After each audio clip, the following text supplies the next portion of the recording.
which he paid that 50,000 naira 3 times, which is 150 plus 300,000, 450k before I had miscarriage. Bruises Becoming. Hello, beautiful people. My name is Babatope, and I'm your host here on the Beauty, Bruises, and Becoming. So last episode, we started with an amazing story that was submitted to us from Nneka. She's from the eastern part of Nigeria. She shared her audio story, and it was a bomb, right? So we stopped at the part where she's mentioned that now a strange husband came back and decided to have a baby number 2. But this time around, they were supposed to place the baby up for sale. Here is the part 2 of the story. If you're here, keep it locked down because you're just about to go with us on the journey. We'll be right back. Beauty, Bruises, and Becoming. Welcome back. So the next voice you'll be hearing will be that of Nneka. During that our heat issues, this happened the last 2 years, maybe last 3 years. Either last 3 years or last 2 years, this one happened. So he convinced me that it was because of money that made us, that caused us to be having issues, that he is a man, he's supposed to take care of us, this one, that one, that says I have the mind to travel abroad, let's just do it so that I can go to abroad, that my son wants to, this is about 3 years, 4 years ago, this thing happened 4 years ago, because that time my son was seeking for admission, that we should do it in order for my son to enter school, with the money, because the money was around 1.82 million naira offer. I told him, how can you have the mind to do such a thing, your own blood? He said that it wasn't easy for him, but he have to do it because it's a necessary thing. Okay, so this is the part where we need our audience conversation. What do you think about the story so far? We've heard so many things from her, from the beginning and even up to the point where the man is now asking her to have a baby for sale. Let's continue, please. So after much pressure on me, I accepted for peace sake. That's another stupidity on my part. So he got me pregnant. The person involved, the person that's supposed to take the child, now according to them, pay us 300,000 naira and placed me a 300,000 advance. Since I don't have anything to do, let me use it and start something to support myself. Then 50,000 naira every month for my upkeep. Understand? Until I start antenatal. Which he paid that 50,000 naira 3 times, which is 150 plus 300,000, 450k before I had miscarriage.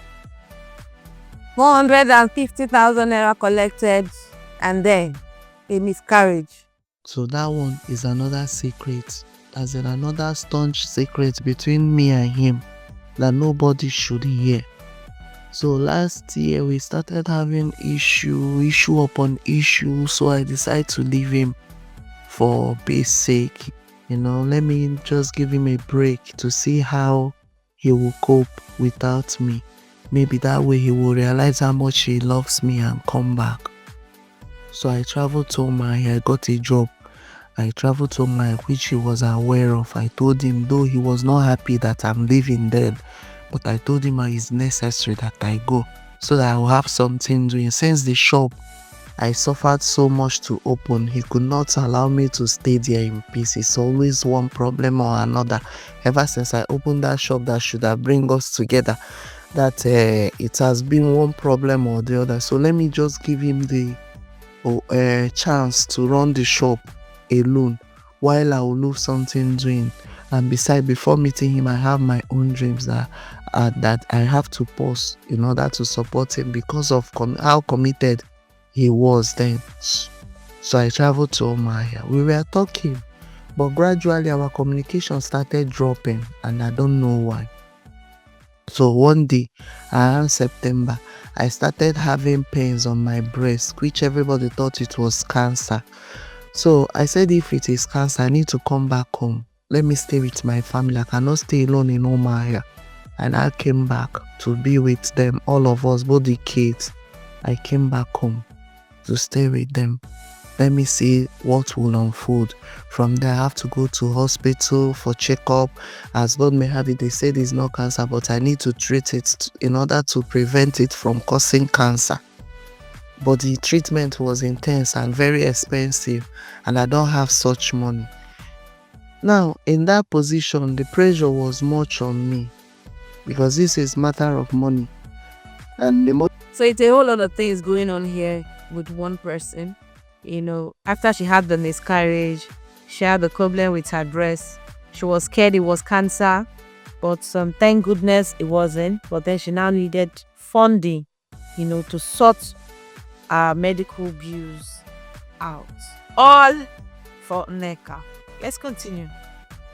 And the money they are calling is on thousands, hundreds of thousands. And I cannot afford it because of the level we are operating, me and him. So somehow I was expecting him to be intense as well, kind of show concern. How are we going to do it? But he was relaxed. Then I started wondering, because I'm a deep thinker. I read meaning into casual things. You feel that they don't mean anything. That's where I get my answers, not intentional stuffs. I started reading meaning. What could be the reason? Could it be another woman? But I didn't know, as in I couldn't find out exactly my answer. So as time was going, I was praying to God to unfold everything as time was going. So one day my brother called him and was shouting at him that he heard from the kids that he's not paying attention to me, that he left me like that as if I don't have anybody. He was now telling my brother that it was a lie, that he used to ask me how far, how am I feeling, this one, and that he was running around for the money to see if then he had not given me any $1 for my health. So it was my family that was carrying me. And meanwhile, that my daughter that I gave birth to for him, that particular one, I was equally the one taking care of that child. Both antenatal, both her hospital bill when I gave birth to her, both all her schools that she has been to. Even now, I will send you a lot. My cousin sister sent me for her school fees. On the side, I will still send you the alert now after this voice note. So I was the one taking care of everything. At least 95% of our problems, I'm the one solving them. So when he started sounding like that, I now went and collected the phone from him, because the phone was my own phone. I was the one that gave him the phone when I bought a new one. So I took the phone from him and said, go and buy your own phone. If you want to lie, don't use my phone and lie. That was the statement I used. So I opened the phone. That was when I saw everything. As in, my eyes saw my ear that day. That day, I asked God to kill me, because I couldn't believe it, that at this age and time that we have gone this far with a child involved and all the things we went through, that this guy can still deny me this much while living with me. I couldn't believe it. So I now called. He was living with her, living in her house, and denied her to everybody who asked who she was to him. Let's continue. The lady involved. I was shouting at the lady that I will tell her husband, I will do this, I will do that. I can even send you her number too, and send you some of their chats and some of their conversations.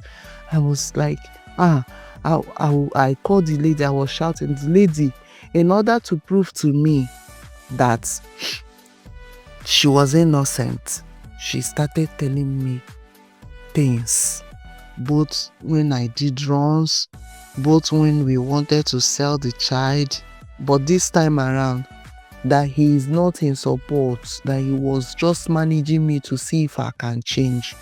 but I have not changed. How I've been sleeping around, how I became a bad luck to him because of my unfaithful behaviors, how I extort him with my child, collecting money, and I don't even allow him to breathe.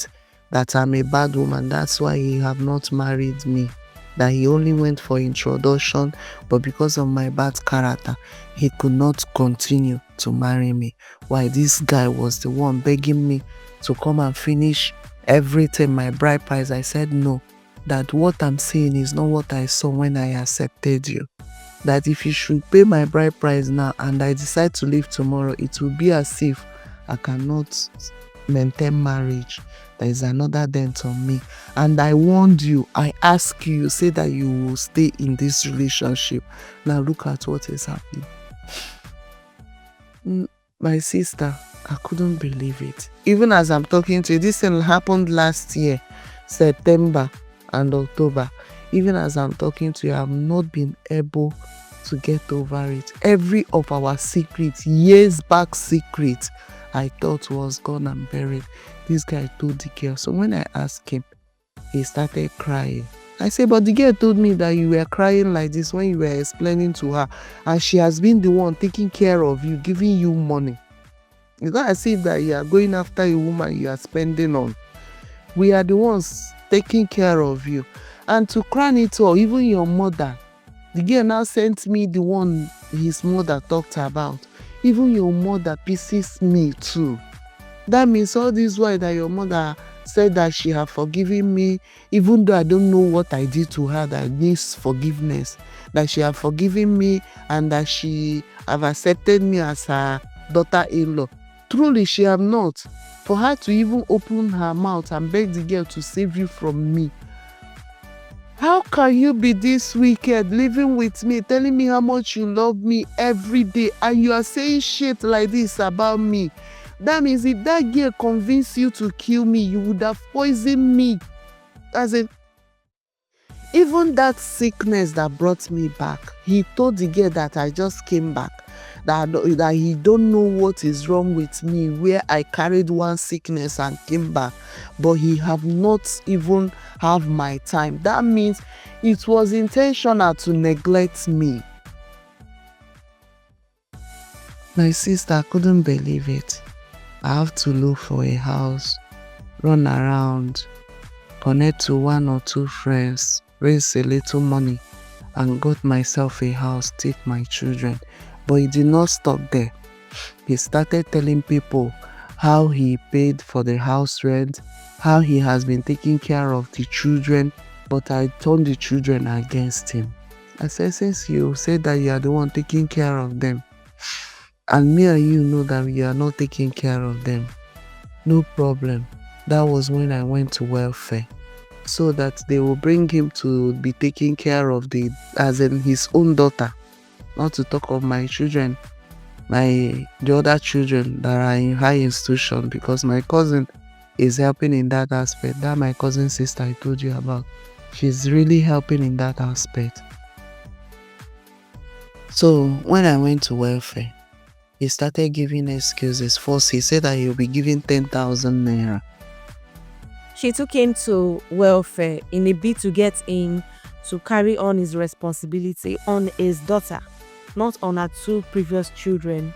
Mr. B said he was only willing to part with 10,000 naira on a monthly basis. If you've kept it locked up to this point, I want to say thank you so much for believing in us and understanding that our stories are from real humans with real life experiences. This was the part 2 of the Nneka story.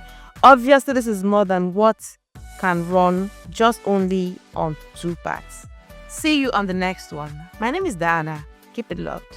Beauty, Bruises, and Becoming.